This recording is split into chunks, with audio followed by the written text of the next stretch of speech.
来看屏东市中正国小创校120栋哦，为一栋日本时代企业校长宿舍，已经爬远40外栋了。屏东县申请中央的补助，用3档的时间修复完成，内面是保留过去哦日本时代建筑物，目前是一个少年的团队在经营，咱做伙来看卖。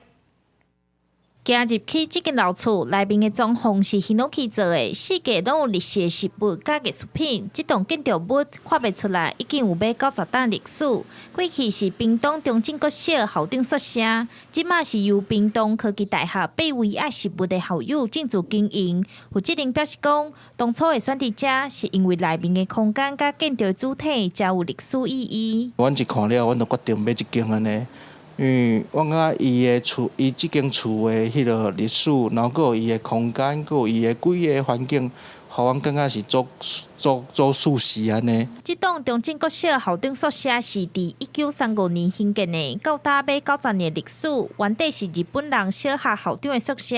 嘛是屏东市区头一栋独立的馆体。过去因为旁远40栋拢无人住，建筑拢坏了了。针对这届修复，文化处表示讲，收集历史资料甲找原料开上侪时间，就是希望会当保留宿舍的完整性。研究也没有办法目视它的毁损状况，那也要经过建筑师跟修复人员，可能要把一些